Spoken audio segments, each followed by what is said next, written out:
Punjabi radio ਤੋਂ ਐਸੇ ਸੁਣ ਰਹੇ ਸਾਰੇ ਸਰੋਤਿਆਂ ਨੂੰ ਬਲਵਿੰਦਰ ਕੌਰ ਵੱਲੋਂ ਪਿਆਰ ਭਰੀ ਸਤਿ ਸ੍ਰੀ ਅਕਾਲ। ਤੇ ਜੀ ਸਰੋਤੇ ਪ੍ਰੋਗਰਾਮ ਖਬਰ ਤੇ ਨਜ਼ਰ ਪ੍ਰੋਗਰਾਮ ਦੇ ਵਿੱਚ ਕੁਝ ਕੁ ਪੰਜਾਬ ਦੇ ਵਿੱਚ ਘਟ ਰਹੀਆਂ ਘਟਨਾਵਾਂ ਦੇ ਉੱਤੇ ਆਪਾਂ ਝਾਤ ਮਾਰਾਂਗੇ।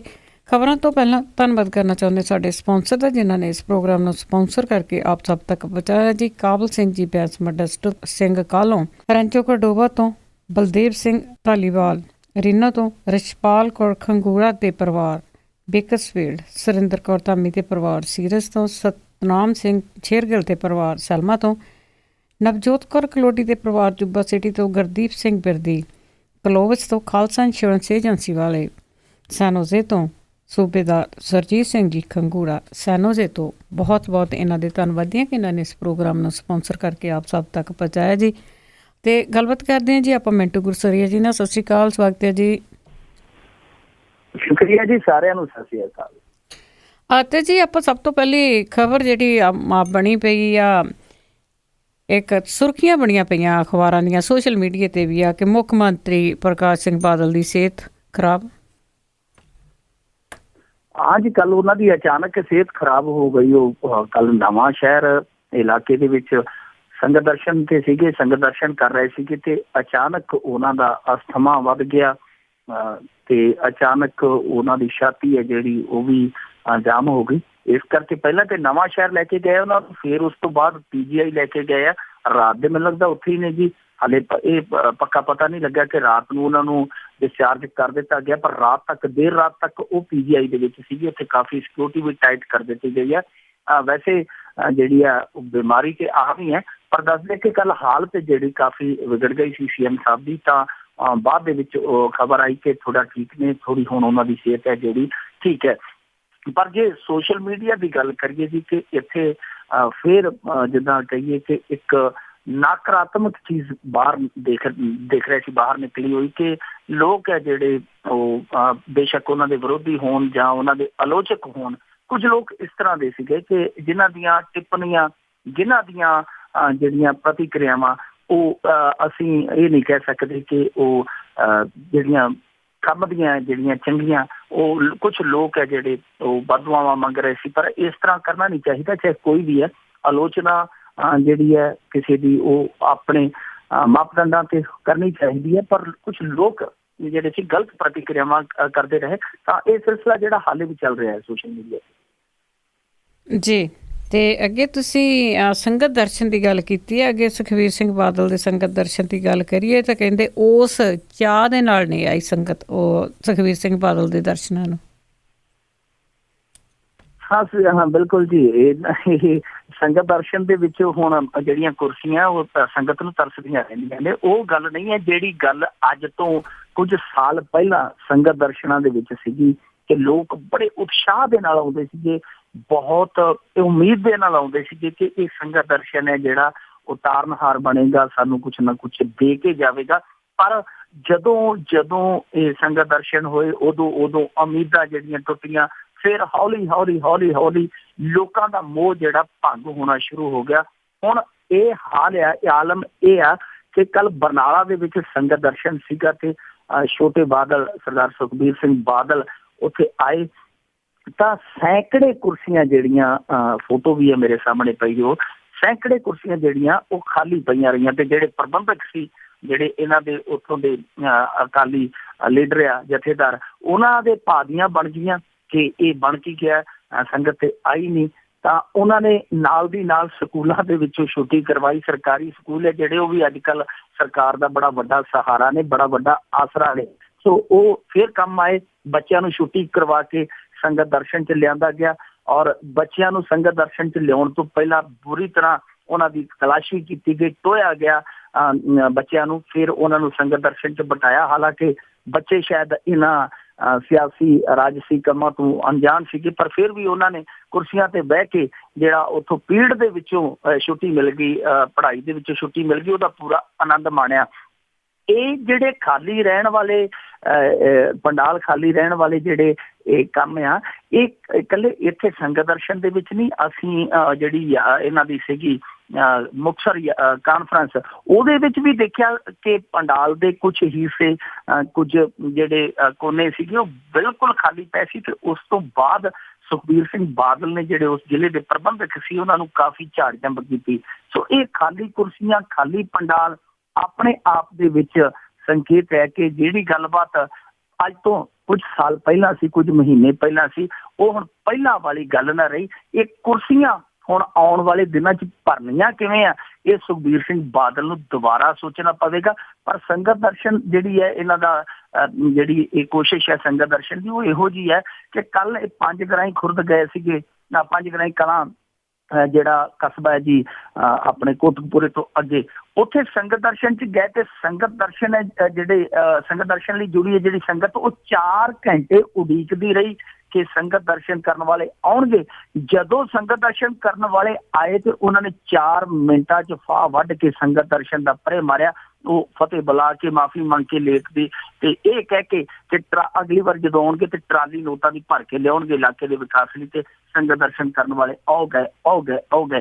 ਹੁਣ ਜਿੱਥੇ ਸੰਗਤ ਦਰਸ਼ਨ ਇਹੋ ਜਿਹਾ ਕੀਤਾ ਜਾਂਦਾ ਕਿ 4 ਘੰਟੇ ਬਿਠਾ ਕੇ 4 ਮਿੰਟਾਂ 'ਚ ਕੰਮ ਨਿਬੇੜ ਦਿੱਤਾ ਜਾਂਦਾ, ਫਿਰ ਸੰਗਤ ਦਰਸ਼ਨ ਦੇ ਵਿੱਚ ਸੰਗਤ ਜਿਹੜੀ ਹੈ ਉਹ ਉੱਥੇ ਰੰਗਤ ਭਰਨ ਆਏਗੀ ਕਿਵੇਂ?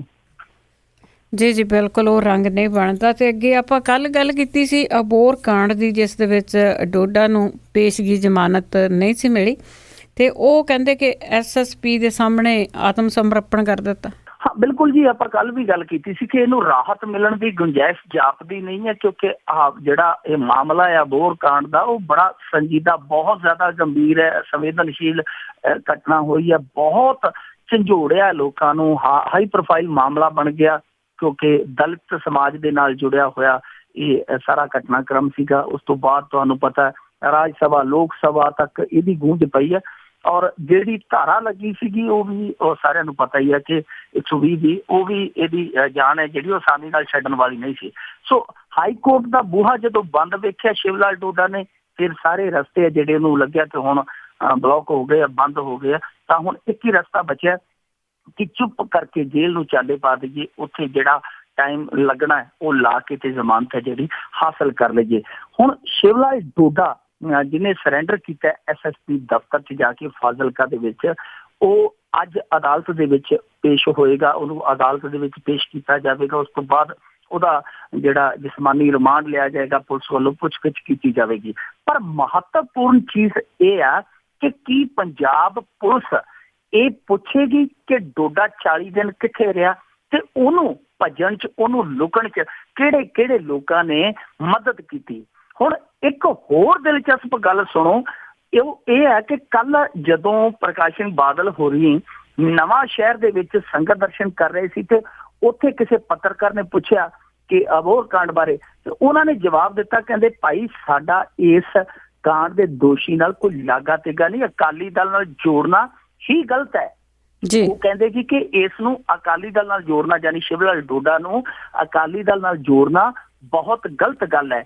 ਤੇ ਉਸ ਤੋਂ ਜਦੋਂ ਇਹ ਬਿਆਨ ਆਇਆ, ਉਸ ਤੋਂ 2 ਕੁ ਘੰਟਿਆਂ ਬਾਅਦ ਜਿਹੜਾ ਸ਼ਿਵ ਲਾਲ ਹੈ ਉਹ ਸਰੈਂਡਰ ਕਰਦਾ ਹੈ, ਤੇ ਉਹਦੇ ਨਾਲ ਜਦੋਂ ਸਰੈਂਡਰ ਕਰਨ ਜਾਂਦਾ ਹੈ ਤੇ ਉਹਦੇ ਨਾਲ ਜਿਹੜਾ ਅਬੋਹਰ ਸ਼ਹਿਰੀ ਜਥੇ ਦਾ ਪ੍ਰਧਾਨ ਹੈ ਅਕਾਲੀ ਦਲ ਦਾ ਅਸ਼ੋਕ ਅਹੂਜਾ ਤੇ ਕੁਝ ਹੋਰ ਅਕਾਲੀ ਜਿਹੜੇ ਆਗੂ ਹੈ ਉਹਦੇ ਨਾਲ SSP ਦੇ ਦਫ਼ਤਰ 'ਚ ਜਾਂਦੇ ਆ। ਸੋ ਇਹ ਹੁਣ ਤੁਸੀਂ ਆਪ ਹੀ ਵੇਖ ਲਓ ਕਿ ਜਿੱਥੇ CM ਪ੍ਰਕਾਸ਼ ਸਿੰਘ ਬਾਦਲ ਜਿਹੜੇ ਬਿਆਨ ਦਿੰਦੇ ਆ, ਚੀਜ਼ ਨੂੰ ਨਕਾਰਦੇ ਆ, ਤੇ 2 ਘੰਟੇ ਬਾਅਦ ਹੀ ਉਹਨਾਂ ਦੀ ਪਾਰਟੀ ਉਹਨਾਂ ਦੇ ਬਿਆਨ ਨੂੰ ਝੂਠਿਆਂ ਪਾ ਦਿੰਦੀ ਹੈ। ਫਿਰ ਤੁਸੀਂ ਉੱਥੇ ਦੇਖ ਲਓ ਕਿ ਹੁਣ ਸ਼ਿਵ ਲਾਲ ਡੋਡਾ ਕਿਵੇਂ ਇੰਨਾ ਚਿਰ ਬਚਿਆ, ਕਿਹਨੇ ਉਹਨੂੰ ਪਨਾਹ ਦਿੱਤੀ, ਕਿਹਨੇ ਉਹਨੂੰ ਸਿਆਸੀ ਪੁਸ਼ਤ ਪਨਾਹੀ ਦਿੱਤੀ। ਇਹ ਸਾਰੇ ਸਵਾਲ ਕਿੰਨੇ ਕੁ ਚਿੱਟੇ ਹੋਣਗੇ, ਕਿੰਨੇ ਕੁ ਨੰਗੇ ਹੋਣਗੇ, ਉਮੀਦ ਹੈ ਜਿਹੜੀ ਤੁਸੀਂ ਆਪ ਹੀ ਦੇਖ ਲਓ ਕਿੰਨੀ ਕੁ ਗੁੰਜਾਇਸ਼ ਬਚਦੀ ਹੈ।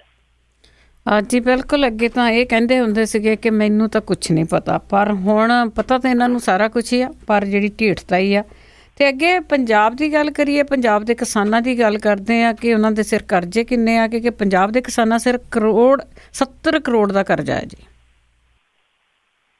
70,000 ਕਰੋੜ ਦਾ ਕਰਜ਼ਾ ਹੈ ਜੀ ਪੰਜਾਬ ਦੇ ਕਿਸਾਨਾਂ ਦੇ ਸਿਰ ਤੇ। ਔਰ ਇਹ ਜਿਹੜਾ ਕਰਜ਼ਾ ਹੈ ਇਹ ਜਿਹੜਾ ਬਹੁਤ ਇੱਕ ਤਰ੍ਹਾਂ ਨਾਲ ਕਹਿ ਲਈਏ ਕਿ ਬਹੁਤ ਭਾਰਾ ਹੈ, ਬੜੀ ਭਾਰੀ ਪੰਡ ਹੈ ਕਰਜ਼ੇ ਦੀ, ਜਿਹਦੇ ਥੱਲੇ ਦਬੇ ਕਿਸਾਨ ਹੈ ਜਿਹੜੇ ਉਹ ਇਸ ਭਾਰ ਨੂੰ ਚੁੱਕਣ ਤੋਂ, ਇਸ ਭਾਰ ਨੂੰ ਢੋਣ ਤੋਂ ਅਸਮਰੱਥ ਹੋ ਕੇ ਤਾਂ ਹੀ ਜ਼ਿੰਦਗੀ ਜਿਹੜੀ ਆਪਣੇ ਹੱਥੀਂ ਖਤਮ ਕਰ ਰਹੇ ਆ। ਹੁਣ ਜੇ ਸੰਖੇਪ ਦੇ ਵਿੱਚ ਦੱਸਾਂ, ਵੈਸੇ ਅੰਕੜਿਆਂ ਦੇ ਵਿੱਚ ਜੇ ਪੈ ਜਾਈਏ ਤੇ ਬੜੀ ਲੰਮੀ ਚਲੀ ਜਾਂਦੀ ਹੈ ਕਹਾਣੀ।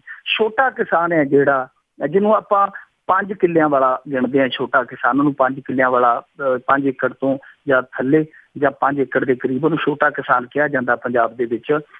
ਉਹਦੇ ਤੇ ਜਿਹੜਾ ਉਹ 69,355 ਰੁਪਏ ਜਿਹੜਾ ਕਰਜ਼ਾ ਹੈ, ਜਿਹੜਾ ਇਹ ਛੋਟਾ ਕਿਸਾਨ ਹੈ ਪਰ ਏਕੜ ਦਾ, ਪਰ ਏਕੜ ਇੰਨਾ ਕਰਜ਼ਾ ਹੈ।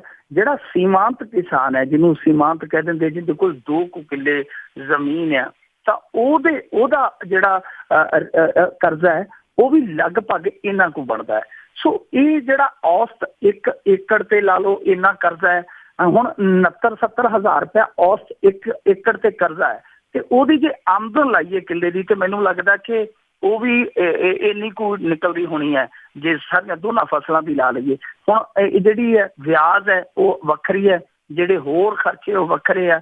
ਪਰ ਇਹ ਦੇਖੀਏ ਤਾਂ ਕਿਸਾਨ ਦਾ ਜਿਹੜਾ ਦੁਖਾਂਤ ਹੈ ਉਹ ਇੱਥੇ ਵੀ ਛੋਟਾ ਕਿਸਾਨ ਜਾਂ ਸੀਮਾਂਤ ਕਿਸਾਨ ਹੀ ਨਹੀਂ, ਜਿਹੜੇ ਵੱਡੇ ਕਿਸਾਨ ਆ, ਜਿਵੇਂ ਆਪਾਂ ਗਿਣ ਲੈਂਦੇ ਕਿ ਬਹੁਤ ਜਿਨ੍ਹਾਂ ਕੋਲ ਜ਼ਮੀਨ ਖੁੱਲੀ ਹੁੰਦੀ ਹੈ, ਉਹਨਾਂ ਤੇ ਵੀ ਬਹੁਤ ਜ਼ਿਆਦਾ ਕਰਜ਼ਾ ਹੈ। ਅਸੀਂ ਇਕੱਲੇ ਛੋਟੇ ਕਿਸਾਨ ਦੀ ਨਹੀਂ ਗੱਲ ਕਰਦੇ, ਉਹਨਾਂ ਤੇ ਵੀ ਬਹੁਤ ਵੱਡਾ ਕਰਜ਼ਾ ਹੈ। ਜਿਵੇਂ ਹੁਣ 1 ਏਕੜ ਦੇ ਉਹਨਾਂ ਦੇ ਵੱਡੇ ਕਿਸਾਨ ਦੀ ਗੱਲ ਕਰੀਏ ਤੇ 1,16,000 ਕਰਜ਼ਾ ਹੈ। ਤੇ ਜਿਹੜੇ ਬਹੁਤੇ ਹੀ ਵੱਡੇ ਕਿਸਾਨ ਆ, ਜਿਹੜੇ ਜਿਨ੍ਹਾਂ ਨੂੰ ਆਪਾਂ ਜੈਲਦਾਰ ਜਗੀਰਦਾਰ ਕਹਿ ਸਕਦੇ ਹਾਂ, ਉਹਨਾਂ ਦੇ ਪਰਿਵਾਰ 2,76,839 ਰੁਪਏ ਕਰਜ਼ਾ। ਜਾਨੀ ਹੁਣ ਤੁਸੀਂ ਦੇਖ ਲਓ, ਸੀਮਾਂਤ ਕਿਸਾਨ ਹੈ ਜਾਂ ਛੋਟਾ ਕਿਸਾਨ ਹੈ, ਵੱਡਾ ਕਿਸਾਨ ਆ ਜਾਂ ਜਗੀਰਦਾਰ ਕਿਸਾਨ ਆ, ਕੋਈ ਵੀ ਨਹੀਂ ਬਚਿਆ। ਤੇ ਨਾਲ ਹੀ ਹੁਣ ਜਿਹੜਾ ਖੇਤ ਮਜ਼ਦੂਰ ਹੈ ਉਹਦੀ ਵੀ ਹਾਲਤ ਬਿਲਕੁਲ ਇਹੋ ਜਿਹੀ ਹੈ ਕਿ ਇੱਕ ਪਰਿਵਾਰ ਤੇ ਔਸਤ ਹੈ ਜਿਹੜਾ ਉਹ ਕਰਜ਼ਾ ਹੈ, ਜਿਹੜਾ ਮਜ਼ਦੂਰ ਪਰਿਵਾਰ ਹੈ ਉਹਦੇ ਤੇ ਵੀ ਲਗਭਗ ਇੰਨਾ ਹੀ ਹੈ ਜਿੰਨਾ ਛੋਟੇ ਕਿਸਾਨ ਤੇ ਹੈ। 60-70 ਹਜ਼ਾਰ ਰੁਪਇਆ ਉਹਨਾਂ ਤੇ ਵੀ ਔਸਤ ਕਰਜ਼ਾ ਹੈ। ਸੋ ਇਹ ਕਰਜ਼ਾ ਜਿਹੜਾ, ਇਹਦੇ ਵਿੱਚੋਂ ਜ਼ਿਆਦਾ ਕਰਜ਼ਾ ਹੈਗਾ ਬੈਂਕਾਂ ਦਾ, ਜਿਹਨੂੰ ਸੰਸਥਾਗਤ ਕਹਿ ਦਿੰਦੇ ਕਰਜ਼ਾ ਸੰਸਥਾਗਤ, ਤੇ ਦੂਸਰਾ ਹੁੰਦਾ ਜਿਹੜਾ ਗੈਰ ਸੰਸਥਾਗਤ, ਉਹ ਸ਼ਾਹੂਕਾਰਾਂ ਦਾ 20% ਜਿਹੜਾ ਕਰਜ਼ਾ ਸ਼ਾਇਦ ਉਹ ਹੈ। ਸੋ ਹੁਣ ਇਸ ਕਰਜ਼ੇ ਦੀ ਗੱਲ ਜੇ ਕਰ ਲਈਏ ਤਾਂ ਇਸ ਕਰਜ਼ੇ ਨੂੰ ਲਾਉਣਾ, ਇਸ ਕਰਜ਼ੇ ਨੂੰ ਨਿਪਟਾਉਣਾ ਜਿਹੜਾ ਉਹ ਬਹੁਤ ਔਖਾ ਹੈ। ਕਰਜ਼ੇ ਬਾਰੇ ਕਿਹਾ ਜਾਂਦਾ ਹੈ ਕਿ ਕਰਜ਼ਾ ਜਿਹੜਾ ਲੈਣਾ ਉਹ ਇਸ ਤਰ੍ਹਾਂ ਹੈ ਕਿ ਜਿਵੇਂ ਪਹਾੜ ਤੋਂ ਕੋਈ ਪੱਥਰ ਰੇੜ ਦੇ, ਤੇ ਕਰਜ਼ਾ ਜਿਹੜਾ ਮੋੜਨਾ ਉਹ ਇਸ ਤਰ੍ਹਾਂ ਜਿਵੇਂ ਉਹ ਪੱਥਰ ਪੈਰਾਂ 'ਚ ਪਿਆ ਪੱਥਰ ਫਿਰ ਪਹਾੜ ਤੇ ਸੁੱਟਣਾ ਹੋਵੇ। ਸੋ ਇਹ ਕਰਜ਼ਾ ਜਿਹੜਾ ਕੁਛ ਇਸੇ ਤਰ੍ਹਾਂ ਦਾ ਹੀ ਹੈ ਕਿ ਇਹ ਕਰਜ਼ਾ ਹੁਣ ਲੱਗਦਾ ਨਹੀਂ ਗਾ ਕਿ ਕਰਜ਼ਾ ਲੈ ਜਾਏਗਾ, ਕਿਉਂਕਿ ਜਿਹੜੇ ਪਰਿਵਾਰ ਹੈ ਔਸਤ, ਇਹ ਸਰਵੇ ਆ, ਹਾਲੇ ਥੋੜਾ ਜਿਹਾ ਛੋਟਾ ਜਿਹਾ ਸਰਵੇ ਹੈ ਜਿਹਦੇ 'ਚ ਇਹ ਗੱਲ ਸਾਹਮਣੇ ਆਈ ਹੈ ਕਿ ਜਿਹੜੇ ਛੋਟਾ ਕਿਸਾਨ, ਸੀਮਾਂਤ ਕਿਸਾਨ, ਵੱਡਾ ਕਿਸਾਨ ਜਾਂ ਉਸ ਤੋਂ ਜਿਹੜਾ ਸਭ ਤੋਂ ਵੱਡਾ ਕਿਸਾਨ ਹੈ, ਇਹ ਸਾਰੇ ਕਰਜ਼ਾ ਹੀ ਹੈ। ਤਾਂ ਮੈਨੂੰ ਲੱਗਦਾ ਜੀ ਕਿ ਹੁਣ ਇਹਦਾ ਹੱਲ ਹੈ ਜਿਹੜਾ ਉਹ ਇਹੀ ਬਚਦਾ ਕਿ ਇੱਕ ਵਾਰ ਸਾਨੂੰ ਲੀਕ ਫੇਰ ਨਹੀਂ ਪਵੇਗੀ ਜੇ ਕਿਸਾਨ ਨੂੰ ਬਚਾਉਣਾ ਇਸ ਕਰਜ਼ੇ ਦੀ, ਜਾਂ ਜਿਹੜੇ ਵੱਡੇ ਕਿਸਾਨ ਆ ਉਹਨਾਂ ਨੂੰ ਕੁਛ ਵੱਡੀ ਰਾਹਤ, ਜਿਹੜੇ ਛੋਟੇ ਕਿਸਾਨ ਉਹਨਾਂ ਨੂੰ ਉਸ ਤੋਂ ਵੀ ਵੱਡੀ ਰਾਹਤ, ਕੁਛ ਨਾ ਕੁਛ ਇਹੋ ਜਿਹਾ ਕਰਨਾ ਪਵੇਗਾ। ਨਹੀਂ ਤਾਂ ਜਿਹੜਾ ਇਹ ਕਰਜ਼ਾ ਹੈ, ਹੁਣ ਦੇਖੋ ਛੋਟਾ ਕਿਸਾਨ ਹੈ ਜਿਹਦੇ ਕੋਲ 2 ਕਿੱਲੇ ਪੈਲੀ ਹੈ ਜਾਂ 5 ਕਿੱਲੇ ਪੈਲੀ ਹੈ, ਉਹਦੀਆਂ ਜ਼ਰੂਰਤਾਂ ਜਿਹੜੀਆਂ ਵੱਧਦੀਆਂ ਜਾ ਰਹੀਆਂ, ਤੇ ਇਹ ਜਿਹੜਾ ਕਰਜ਼ਾ ਹੈ ਉਹ ਪਹਿਲਾਂ ਹੀ ਵੱਧਦਾ ਜਾ ਰਿਹਾ, ਔਰ ਆਮਦਨ ਹੈ ਜਿਹੜੀ ਉਹਦੀ ਉਹ ਸੀਮਤ ਹੁੰਦੀ ਜਾਂਦੀ ਹੈ, ਉਹ ਸੁੰਗੜਦੀ ਜਾਂਦੀ ਹੈ। ਸੋ ਇਸ ਹਾਲਤ ਦੇ ਵਿੱਚ ਉਹ ਡਿਪੈਂਡ ਹੀ ਕਰਜ਼ੇ ਤੇ ਰਹਿ ਜਾਂਦਾ ਕਿ ਇੱਧਰੋਂ ਕਰਜ਼ਾ ਲੈ ਲਿਆ, ਉੱਧਰੋਂ ਮਾੜਾ ਜਿਹਾ ਆਈ ਚਲਾਈ ਕਰਕੇ ਉੱਧਰੋਂ ਕੰਮ ਆਪਦਾ ਨਿਪਟਾ ਲਿਆ, ਇੱਧਰੋਂ ਫੜ ਲਿਆ, ਉੱਧਰੋਂ ਫੜ ਲਿਆ, ਉਹਦੀ ਜਿਹੜੀ ਇਹ ਅੜੀ ਫੜੀ ਹੈ ਬਸ ਇਹੀ ਉਹਦੀ ਬਰਬਾਦੀ ਦਾ ਕਾਰਨ ਬਣਦੀ ਜਾ ਰਹੀ ਹੈ। ਸੋ ਮੈਨੂੰ ਲੱਗਦਾ ਜੀ ਕਿ ਇਹਦਾ ਹੁਣ ਹੱਲ ਜਿਹੜਾ ਪੰਜਾਬ ਦੇ ਕਿਸਾਨ ਦਾ ਉਹ ਇਹੀ ਬਚਦਾ ਕਿ ਇਹਨਾਂ ਨੂੰ ਕਰਜ਼ੇ ਦੀ ਰਾਹਤ ਦਿੱਤੀ ਜਾਵੇ ਤੇ ਅੱਗੇ ਕੋਈ ਠੋਸ ਜਿਹੜੀ ਐਗਰੀਕਲਚਰ ਪਾਲਿਸੀ ਹੈ ਉਹ ਹੋਂਦ ਤੇ ਲਿਆਂਦੀ ਜਾਵੇ, ਉਸ ਤੋਂ ਬਾਅਦ ਹੀ ਇਹਦੀ ਹੋਂਦ ਹੈ ਜਿਹੜੀ ਬਚ ਸਕੇਗੀ। ਜੀ ਤੇ ਅੱਗੇ ਜੀ ਕੱਪੜੇ ਤੇ ਕੱਪੜੇ ਆ ਤੇ ਇਸ ਤਰ੍ਹਾਂ ਦੀਆਂ ਗੱਲਾਂ ਹੀ ਆ ਕਿ ਕੁਛ ਹੈ ਹੀ ਨਹੀਂ, ਕਰਜ਼ਾ ਆ ਜਾਂ ਪੈਸੇ ਹੀ ਹੈ ਨਹੀਂਗੇ। ਤੇ ਜੇ ਸਕੂਲਾਂ ਦੀ ਗੱਲ ਕਰੀਏ, ਜਿਹੜੇ ਪੰਜਾਬ ਦੇ ਸਰਕਾਰੀ ਸਕੂਲ ਆ ਤਾਂ ਉਹ ਵੀ ਕਹਿੰਦੇ ਆ ਕਿ ਦਾਨ ਦੇ ਪੈਸਿਆਂ ਨਾਲ ਹੀ ਚੱਲਣਗੇ। ਇਹ ਤਾਂ ਹੁਣ ਜਿਹੜੀ ਇਹ ਕਹਾਣੀ ਕਾਫੀ ਦਿਲਚਸਪ ਹੈ ਜੀ ਸਕੂਲਾਂ ਵਾਲੀ। ਸਾਡੇ ਜਿਹੜਾ ਸਿੱਖਿਆ ਢਾਂਚਾ ਹੈ ਉਹਦਾ ਹਾਲ ਹੀ ਇੰਨਾ ਖਸਤਾ ਹਾਲ ਹੈ ਕਿ ਪੰਜਾਬ ਦੇ ਸਕੂਲਾਂ ਦੇ ਵਿੱਚ ਜਿਹੜੇ ਮਾਸਟਰ ਆ ਮਿਡ ਡੇ ਮੀਲ ਉਹ ਵੀ ਡਿੱਗਦੇ ਟੈਂਡੇ ਚਲਾ ਰਹੇ ਆ। ਸਕੂਲਾਂ ਦੀਆਂ ਵਰਦੀਆਂ ਤੱਕ, ਜਿਹੜੇ ਵਿਦਿਆਰਥੀ ਵਰਦੀਆਂ ਤੱਕ ਨਹੀਂ ਉਹਨਾਂ ਨੂੰ ਮਿਲੀਆਂ।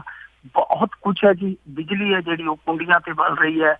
ਤੁਹਾਨੂੰ ਪਿਛਲੇ ਦਿਨੀ ਮੈਂ ਗੱਲ ਦੱਸੀ ਸੀ ਕਿ ਬਹੁਤ ਸਾਰੇ ਸਕੂਲ ਹੈ ਜਿਨ੍ਹਾਂ ਦੇ ਵਿੱਚ ਰੌਸ਼ਨੀ ਦਾ ਪ੍ਰਬੰਧ ਵੀ ਕੁੰਡੀ ਲਾ ਕੇ ਕੀਤਾ ਜਾਂਦਾ। ਹੋਰ ਇਸ ਤਰ੍ਹਾਂ ਦੀਆਂ ਬਹੁਤ ਸਾਰੀਆਂ ਜਿਹੜੀਆਂ ਉਹ ਸਮੱਸਿਆਵਾਂ ਦੀ ਕਮੀ ਹੈ ਸਰਕਾਰੀ ਸਕੂਲਾਂ 'ਚ। ਪਰ ਹੁਣ ਇੱਕ ਰਿਪੋਰਟ ਦੇਖ ਰਹੇ ਹਾਂ ਜੀ ਕਿ ਜਿਹੜੇ ਮਾਸਟਰ ਹੈ ਉਹ ਆਪਣੇ ਸਕੂਲਾਂ ਨੂੰ ਚਲਾਉਣ ਲਈ, ਸਰਕਾਰੀ ਸਕੂਲਾਂ ਨੂੰ ਚਲਾਉਣ ਲਈ ਉਹ ਦਾਨ ਇਕੱਠਾ ਕਰ ਰਹੇ ਨੇ, ਦਾਨ ਇਕੱਤਰ ਕਰ ਰਹੇ ਨੇ। ਬਠਿੰਡੇ ਦੀ ਇਹ ਘਟਨਾ ਹੈ ਜਿੱਥੇ ਉਹਨਾਂ ਨੇ ਪਰਚੀਆਂ ਕੱਟ ਕੇ ਰਸੀਦਾਂ ਰਾਹੀਂ ਜਿਹੜਾ 100 ਰੁਪਇਆ ਇਕੱਤਰ ਕੀਤਾ ਦਾਨੀਆਂ ਤੋਂ। ਫਿਰ ਇਹ ਲਗਭਗ 2600 ਰੁਪਇਆ ਕਹਿੰਦੇ ਇਕੱਤਰ ਹੋਇਆ ਇੱਕ ਸਕੂਲ ਵਾਸਤੇ। ਹੁਣ ਤੁਸੀਂ ਦੱਸੋ ਕਿ ਜੇ 100 ਰੁਪਇਆ ਵੀ ਜਿਹੜਾ ਮੰਗਿਆ ਤਾਂ ਉਹ ਵੀ 2600 ਰੁਪਇਆ ਬਣਦਾ, ਤੇ 2600 ਰੁਪਏ ਨਾਲ ਇਸ ਸਰਕਾਰੀ ਪ੍ਰਾਇਮਰੀ ਸਕੂਲ ਦੀ ਗੱਡੀ ਕਿੰਨਾ ਕੁ ਅੱਗੇ ਜਾ ਸਕੇਗੀ, ਤੁਸੀਂ ਆਪ ਹੀ ਅੰਦਾਜ਼ਾ ਲਾ ਲਓ। ਪਰ ਇਹ ਜੋ ਹਾਲਤ ਬਣੀ ਹੈ ਉਹ ਸਰਕਾਰ ਦੀ ਬੇਰੁਖੀ ਔਰ ਸਰਕਾਰ ਦੀਆਂ ਜਿਹੜੀਆਂ ਖਸਤਾ ਹਾਲ ਪਾਲਿਸੀਆਂ ਨੇ ਉਹਦੇ ਕਰਕੇ ਬਣੀ ਹੈ। ਤਾਂ ਹੁਣ ਇਹ ਦਾਨ ਤੇ ਆ ਗਈ ਹੈ ਗੱਲ, ਤਾਂ ਫਿਰ ਸਮਝ ਲਓ ਕਿ ਸਿੱਖਿਆ ਢਾਂਚਾ ਜਿਹੜਾ ਉਹ ਆਪਣੇ ਅੰਤਮ ਸਾਹਾਂ ਤੇ ਹੈ। ਵੈਸੇ ਜਦੋਂ ਸੰਗਤ ਦਰਸ਼ਨ ਹੁੰਦਾ ਉਦੋਂ ਪ੍ਰਕਾਸ਼ ਸਿੰਘ ਬਾਦਲ ਹੋਰੀ ਇਹ ਆਖਣਾ ਨਹੀਂ ਭੁੱਲਦੇ ਕਿ ਜੀ ਅਸੀਂ ਸਿੱਖਿਆ ਦੇ ਪੱਖੋਂ ਮੋਹਰੀ ਹਾਂ, ਪੂਰੇ ਮੁਲਕ ਦੇ ਵਿੱਚੋਂ ਸਾਡਾ ਨੰਬਰ 1 ਆ। ਪਰ ਜਦੋਂ ਏਦਾਂ ਦੇ ਹਾਲ ਦੇਖਦੇ ਆ ਤਾਂ ਫਿਰ ਉਦੋਂ ਜਿਹੜਾ ਉਹਨਾਂ ਦਾ ਨਾਰਾ ਹੈ, ਉਹਨਾਂ ਦਾ ਜਿਹੜਾ ਦਾਅਵਾ ਹੈ ਉਹ ਪੈ ਜਾਂਦਾ, ਬਿਲਕੁਲ ਜਿੱਦਾਂ ਕਹਿ ਲਈਏ ਕਿ ਮੂੰਹ ਦੇ ਮੂੰਹ ਪੈ ਜਾਂਦਾ। ਹੁਣ ਇਹ ਜਿਹੜੇ ਆ ਦਾਨ ਇਕੱਤਰ ਕੀਤੇ ਤੇ ਸਕੂਲਾਂ ਲਈ ਹੈ। ਕੁਝ ਦਿਨ ਪਹਿਲਾਂ ਇਸੇ ਹੀ ਬਠਿੰਡੇ ਦੇ ਵਿੱਚ ਜਦੋਂ ਮੋਰਚੇ ਬਣਨੇ ਸਨ, ਜਦੋਂ ਪਠਾਨਕੋਟ ਹਮਲਾ ਹੋਇਆ ਉਸ ਤੋਂ ਬਾਅਦ ਇਹਨਾਂ ਨੇ ਪੁਲਿਸ ਨੂੰ ਆਦੇਸ਼ ਦਿੱਤੇ ਸਨ ਕਿ ਜਿਹੜੇ ਮੋਰਚੇ ਬਣਾਏ ਜਾਣ ਥੋੜੇ ਜਿਹੇ ਪੱਕੇ ਸੀਮੈਂਟਡ ਮੋਰਚੇ ਥਾਣਿਆਂ ਦੇ ਅੱਗੇ ਜਾਂ ਚੌਂਕਾਂ ਦੇ ਵਿੱਚ। ਤਾਂ ਉਹ ਜਿਹੜੇ ਮੋਰਚੇ ਬਣਾਉਣੇ ਸੀ ਉਹਦੇ ਲਈ ਪੁਲਿਸ ਦੇ ਕੋਲ ਫੰਡ ਹੀ ਨਹੀਂ ਸੀ, ਤੇ ਪੁਲਿਸ ਨੇ ਬਕਾਇਦਾ ਜਾ ਕੇ ਦਾਨੀਆਂ ਦਾ ਬੂਹਾ ਖੜਕਾਇਆ ਕਿ ਸਾਨੂੰ ਦਾਨ ਦਿਓ। ਫਿਰ ਵੱਡੇ ਜਿਹੜੇ ਕਾਰੋਬਾਰੀ ਸੀ ਉਹਨਾਂ ਨੇ ਦਾਨ ਦੇ ਕੇ ਮੋਰਚੇ ਬਣਵਾਏ। ਹੁਣ ਜਿਨ੍ਹਾਂ ਨੇ ਦਾਨ ਦਿੱਤਾ ਹੈ ਜੀ ਪੁਲਿਸ ਨੂੰ, ਤੁਹਾਨੂੰ ਪਤਾ ਉਹ ਬਾਅਦ ਦੇ ਵਿੱਚ ਵਸੂਲੀ ਵੀ ਕਰਦੇ ਕਿਸੇ ਨਾ ਕਿਸੇ ਤਰੀਕੇ ਨਾਲ। ਜੇ ਕਿਸੇ ਦੀ ਬੱਸ ਥੱਲੇ ਕੋਈ ਆ ਕੇ ਮਰ ਗਈ ਤਾਂ ਉਹਨਾਂ ਨੇ ਰਾਜੀਨਾਮਾ ਕਰਵਾ ਲੈਣਾ ਪੁਲਿਸ ਦੇ ਜ਼ਰੀਏ। ਜੇਕਰ ਕਿਸੇ ਦੀ ਫੈਕਟਰੀ ਦੇ ਵਿੱਚ ਕੋਈ ਹਾਦਸਾ ਹੋ ਗਿਆ ਫਿਰ ਉਹਨਾਂ ਨੇ ਤਾਂ ਪੁਲਿਸ ਤੋਂ ਜਿਹੜਾ ਖੱਬੇ ਸੱਜੇ ਰਾਜੀਨਾਮਾ ਕਰਵਾ ਲੈਣਾ। ਸੋ ਇਹ ਦਾਨ ਦੇ ਨਾਲ ਇੱਥੇ ਇਕੱਲੇ ਸਕੂਲ ਹੀ ਨਹੀਂ, ਇੱਥੇ ਦਾਨ ਦੇ ਨਾਲ ਪੁਲਿਸ ਵੀ ਚੱਲ ਰਹੀ ਹੈ। ਜੀ ਬਾਕੀ ਹੀ ਹਾਸੋਹੀਣੀ ਗੱਲ ਹੈ ਜਿੱਥੇ ਕਿ ਭਾਰਤ ਦੇ ਕੋਲ ਹਜੇ ਵੀ ਬਹੁਤ ਪੈਸਾ ਆ। ਤੇ ਅੱਗੇ ਗੱਲ ਕਰਦੇ ਜੀ ਕਿ ਪਾਵਰਕਾਮ ਦੀ ਜਿਸ ਬੰਦੇ ਨੇ ਕਰੋੜਾਂ ਦਾ ਘੁਟਾਲਾ ਸੀ ਉਜਾਗਰ ਕੀਤਾ ਉਹੀ ਸਸਪੈਂਡ ਹੋ ਗਿਆ। ਹਾਂਜੀ, ਇਹ ਆਪਣੇ ਆਪ ਦੇ ਵਿੱਚ ਬੜਾ ਅਹਿਮ ਸਵਾਲ ਹੈ ਕਿ ਜਿਹੜਾ ਵੀ ਇੱਥੇ ਕੁੰਡਾ ਖੋਲਦਾ ਉਹਨੂੰ ਬਸ ਚੁੱਪ ਕਰਾ ਦਿੱਤਾ ਜਾਂਦਾ ਹੈ। ਪਹਿਲਾਂ ਤਾਂ ਇੱਕ ਕਹਾਵਤ ਹੈ ਨਾ ਕਿ ਜਿਹੜਾ ਬੋਲੇ ਉਹੀ ਕੁੰਡਾ ਖੋਲੇ। ਇੱਥੇ ਜਿਹੜਾ ਖੋਲਦਾ ਕੁੰਡਾ ਉਹਨੂੰ ਬੰਦ ਕਰ ਦਿੱਤਾ ਜਾਂਦਾ ਹੈ ਕਿ ਤੂੰ ਕੁੰਡਾ ਖੋਲਿਆ ਕਿਉਂ। ਇਹੀ ਕਹਾਣੀ ਹੈ ਇੱਥੇ ਜਗਜੀਤ ਸਿੰਘ ਸੁੱਚੂ ਹੈ ਕੋਈ, ਉਹਨੇ ਇਹ ਸਾਰੀ ਕਹਾਣੀ ਖੋਲੀ। ਉਸ ਤੋਂ ਬਾਅਦ ਜਿਹੜਾ ਮਾਫ ਕਰਨਾ ਜੀ, ਇਹ ਕੋਈ ਰਾਮ ਗੋਪਾਲ ਆ ਜਿਨ੍ਹਾਂ ਨੇ ਜਗਜੀਤ ਸਿੰਘ ਸੁੱਚੂ ਜਿਹੜਾ ਚੀਫ ਇੰਜੀਨੀਅਰ ਸੀਗਾ, ਜਿਹਨੂੰ ਤਰੱਕੀ ਮਿਲ ਕੇ ਹੁਣ ਬਣਾ ਦਿੱਤਾ ਗਿਆ ਚੀਫ ਇੰਜੀਨੀਅਰ, ਉਹਨਾਂ ਦੇ ਜਿਹੜੀ ਦੇਖ ਰੇਖ ਦੇ ਵਿੱਚ ਘਪਲੇਬਾਜ਼ੀ ਹੋਈ ਉਸ ਨੂੰ ਉਜਾਗਰ ਕੀਤਾ ਸੀ ਤੇ ਉਜਾਗਰ ਕਰਨ ਵਾਲੇ ਰਾਮ ਭਗਤ ਨੂੰ ਮੁਅੱਤਲ ਕਰ ਦਿੱਤਾ ਗਿਆ। ਇਹ ਹੈ 2011 ਦਾ ਘਪਲਾ, ਜਦੋਂ ਸਰਹੱਦੀ ਇਲਾਕੇ ਦੇ ਵਿੱਚ ਇਹਨਾਂ ਨੇ ਕੋਈ ਪ੍ਰੋਜੈਕਟ ਲਾਏ ਤਾਂ ਉੱਥੇ ਦੱਸਦੇ ਆ ਕਿ ਕਾਫੀ ਕਰੋੜਾਂ ਦੀ ਗੜਬੜੀ ਹੋਈ। ਇਸ ਜਿਹੜੇ ਅਸਿਸਟੈਂਟ ਇੰਜੀਨੀਅਰ ਰਾਮ ਗੋਪਾਲ ਭਗਤ ਨੇ ਇਹ ਸਾਰਾ ਜਿਹੜਾ ਘਪਲਾ ਸੀਗਾ ਉਜਾਗਰ ਕਰ ਦਿੱਤਾ। ਇਸ ਤੋਂ ਬਾਅਦ ਜਿਹੜੀ ਇਹ ਜਾਂਚ ਆ ਉਹ ਵਿਜੀਲੈਂਸ ਕੋਲ ਗਈ। ਵਿਜੀਲੈਂਸ ਨੇ ਜਾਂਚ ਕੀਤੀ ਤੇ ਬਾਅਦ ਦੇ ਵਿੱਚ ਹੈਰਾਨਗੀ ਦੀ ਗੱਲ ਇਹ ਹੈ ਕਿ ਭਗਤ ਨੂੰ ਤੇ ਚਲੋ ਉਹਨਾਂ ਨੇ ਸਸਪੈਂਡ ਕਰਾ ਹੀ ਦਿੱਤਾ। ਵਿਜੀਲੈਂਸ ਨੇ ਜਾਂਚ ਤੇ ਕੀ ਕਰਨੀ ਸੀ, ਉਲਟਾ ਇਹ ਆਖ ਕੇ ਫਾਈਲ ਵਾਪਸ ਕਰ ਦਿੱਤੀ ਕਿ ਇਹਨੂੰ ਵਿਜੀਲੈਂਸ ਜਾਂਚ ਦੀ ਲੋੜ ਨਹੀਂ ਹੈ, ਇਹ ਵਿਭਾਗ ਹੀ ਕਾਰਵਾਈ ਕਰ ਸਕਦਾ, ਯਾਨੀ ਇਹ ਜਾਂਚ ਵਿਭਾਗ ਹੀ ਕਰ ਸਕਦਾ। ਹੁਣ ਵਿਭਾਗ ਨੇ ਦੇਖੋ, ਹੁਣ ਵਿਭਾਗ ਨੇ ਜਾਂਚ ਭੇਜੀ ਸੀਗੀ ਵਿਜੀਲੈਂਸ ਕੋਲ ਕਿ ਭਾਈ ਸਾਡੇ ਵਾਸਤੇ ਦੀ ਗੱਲ ਨਹੀਂ ਤੁਸੀਂ ਕਰੋ, ਤੇ ਵਿਜੀਲੈਂਸ ਨੇ ਫਾਈਲ ਹੈ ਜਿਹੜੀ ਉਹ ਪੁੱਠੀ ਭੇਜਦੀ ਕਿ ਭਾਈ ਸਾਡੀ ਲੋੜ ਹੀ ਨਹੀਂ, ਤੁਸੀਂ ਆਪ ਹੀ ਕਰ ਲਓ। ਸੋ ਇੱਥੇ ਗੜਬੜੀ ਹੈ ਜਿਹੜੀ ਉਜਾਗਰ ਹੋ ਜਾਂਦੀ ਕਿ ਗੜਬੜੀ ਕਿੱਥੇ ਆ। ਅਸਲ ਦੇ ਵਿੱਚ ਜਿਨ੍ਹਾਂ ਲੋਕਾਂ ਨੇ, ਜਿਨ੍ਹਾਂ ਇਹਨਾਂ ਅਧਿਕਾਰੀਆਂ ਨੇ ਘਪਲਾ ਕੀਤਾ, ਲਗਭਗ 50 ਕਰੋੜ ਦਾ ਘਪਲਾ ਹੈ। ਇਹਦੇ 'ਚ 60-70 ਦੱਸੇ ਜਾਂਦੇ ਆ ਕਰਮਚਾਰੀ, ਜਿਨ੍ਹਾਂ ਦੇ ਵਿੱਚ ਕੁਛ ਵੱਡੇ ਰੈਂਕ ਦੇ ਆ, ਕੁਛ ਛੋਟੇ ਰੈਂਕ ਦੇ ਆ, ਰਲ ਮਿਲ ਕੇ ਸਾਰਿਆਂ ਨੇ ਜਿਹੜਾ ਉਹ ਖੀਰ ਪੂਰੇ ਖਾਧੇ ਆ। ਸੋ ਇਹ ਜਿਹੜਾ ਸਿਆਸੀ ਦਬਾਅ ਸੀਗਾ, ਇਹ ਜਿਹੜੇ ਕਰਮਚਾਰੀ ਸੀਗੇ, ਇਹ ਜਿਹੜਾ ਕਰਮਚਾਰੀਆਂ ਦਾ ਇੱਕ ਸਮੂਹ ਸੀਗਾ 60-70 ਕਰਮਚਾਰੀਆਂ ਦਾ ਜਿਨ੍ਹਾਂ ਨੇ ਇਹ ਸ਼ਿਕਾਇਤ ਕੀਤੀ, ਉਹਨਾਂ ਦੇ ਵਿੱਚੋਂ ਕੁਝ ਕਰਮਚਾਰੀ ਆ ਜਿਹੜੇ ਉਹ ਸਿਆਸੀ ਸਰਪ੍ਰਸਤੀ ਹਾਸਲ ਕਰੀ ਬੈਠੇ ਆ।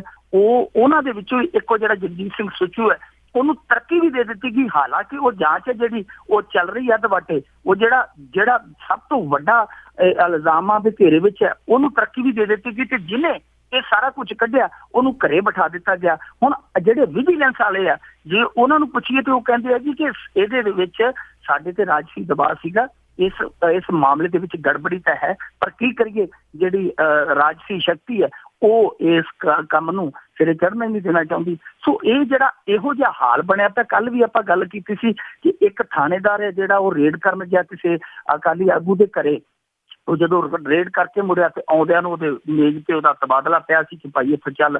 ਸੋ ਇਹੋ ਉਹੀ ਕਹਾਣੀ ਬਣੀ ਪਈ ਹੈ ਕਿ ਇੱਥੇ ਘੁਟਾਲੇ ਬਾਜ਼ਾਂ ਨੂੰ ਇਨਾਮ ਆ, ਤੇ ਜਿਹੜਾ ਘੁਟਾਲੇ ਕੱਢਦਾ ਉਹਨਾਂ ਲਈ ਰਸਤਾ ਜਿਹੜਾ ਉਹ ਘਰ ਦਾ ਤੈਅ ਕੀਤਾ ਜਾਂਦਾ ਕਿ ਤੇਰੀ ਇਸ ਵਿਭਾਗ 'ਚ ਲੋੜ ਨਹੀਂ, ਕਿਉਂਕਿ ਤੂੰ ਇਮਾਨਦਾਰ ਆ। ਜੀ ਬਿਲਕੁਲ, ਸਾਰੇ ਹੀ ਬਗਦੀ ਗੰਗਾ ਦੇ ਵਿੱਚ ਹੱਥ ਧੋ ਰਹੇ ਆ, ਤੇ ਲੱਗਦਾ ਕਿ ਇੱਥੇ ਕੋਈ ਕੁੰਡਾ ਜਿੰਦਾ ਨਹੀਂ, ਜੋ ਜੀ ਕਰਦਾ ਕਿਸੇ ਦਾ ਉਹ ਕਰੀ ਜਾਂਦਾ ਵਿੱਚੇ ਸਰਕਾਰ। ਤੇ ਅਖੀਰ ਦੇ ਵਿੱਚ ਇੱਕ ਸਵਾਲ ਹੈ ਕਿ ਇੱਕ ਬਜ਼ੁਰਗ ਮਿਲੇ ਜੀ ਮੁੱਖ ਮੰਤਰੀ ਨੂੰ, ਤੇ ਉਹਨਾਂ ਨੇ ਕਾਰ ਮੰਗੀ। ਕੱਲ ਪ੍ਰਕਾਸ਼ ਸਿੰਘ ਬਾਦਲ ਜਿਹੜੇ ਆ ਉਹ ਘਿਰ ਗਏ ਜੀ। ਉਹਨਾਂ ਦਾ ਜਦੋਂ ਸੰਗਤ ਦਰਸ਼ਨ ਚੱਲ ਰਿਹਾ ਸੀਗਾ ਊੜਾਪੁਰ ਦੇ ਵਿੱਚ, ਨਵਾਂ ਸ਼ਹਿਰ ਦੇ ਪਿੰਡ ਦੇ ਵਿੱਚ, ਤੇ ਉੱਥੇ ਇੱਕ ਬਜ਼ੁਰਗ ਅੱਗੇ ਆ ਗਿਆ, ਪੁਰਾਣਾ ਵਰਕਰ ਸੀਗਾ ਜੈਤ ਸਿੰਘ। ਉਹਨੇ ਜਾ ਕੇ ਪ੍ਰਕਾਸ਼ ਸਿੰਘ ਬਾਦਲ ਨੂੰ ਕਹਿ ਦਿੱਤਾ ਕਿ ਕਹਿੰਦਾ ਜੀ ਸਾਈਕਲ ਤੇ ਵਰਕਰੀ ਕਰਦੇ ਕਰਦੇ ਸਾਡੇ ਹੱਡ ਰਹਿ ਗਏ ਆ, ਹੁਣ ਸਾਨੂੰ ਵੀ ਕਾਰ ਲੈ ਕੇ ਦਿਓ। ਪ੍ਰਕਾਸ਼ ਸਿੰਘ ਬਾਦਲ ਸਾਰੇ ਉੱਥੇ ਹੱਸਣ ਲੱਗ ਪਏ ਕਿ ਬਾਪੂ ਨੂੰ ਕੀ ਹੋ ਗਿਆ। ਬਾਪੂ ਕਹਿੰਦਾ ਹੱਸਣ ਵਾਲੀ ਕਿਹੜੀ ਗੱਲ ਆ, ਜੇ ਪ੍ਰਕਾਸ਼ ਸਿੰਘ ਬਾਦਲ ਦੇ ਮੂਹਰੇ 40-50 ਕਾਰਾਂ ਤੁਰੀਆਂ ਫਿਰਦੀਆਂ, ਪਿੱਛੇ 60-70 ਕਾਰਾਂ ਤੁਰੀਆਂ ਫਿਰਦੀਆਂ, ਤੇ ਸਾਨੂੰ ਕਿਉਂ ਨਹੀਂ ਕਾਰ ਦੀ ਲੋੜ? ਅਸੀਂ ਵੀ ਤੇ ਅਕਾਲੀ ਦਲ ਲਈ ਇੰਨਾ ਚਿਰ ਕੰਮ ਕੀਤਾ ਹੈ। ਸੋ ਬਾਅਦ ਦੇ ਵਿੱਚ ਉਹਨਾਂ ਨੇ ਬਿਠਾਇਆ ਕਿ ਕੋਈ ਗੱਲ ਨਹੀਂ, ਕਾਰ ਵੀ ਆ ਜਾਊਗੀ, ਤੁਸੀਂ ਬਹਿ ਕੇ ਇੱਕ ਵਾਰੀ ਪਿੰਡ ਦੇ ਕੰਮ ਕਰਵਾ ਲਓ। ਪਰ ਇਹੋ ਜਿਹੇ ਜਿਹੜੇ ਵਾਕਿਆਤ ਆ ਉਹ ਬੜੇ ਦਿਲਚਸਪ ਆ।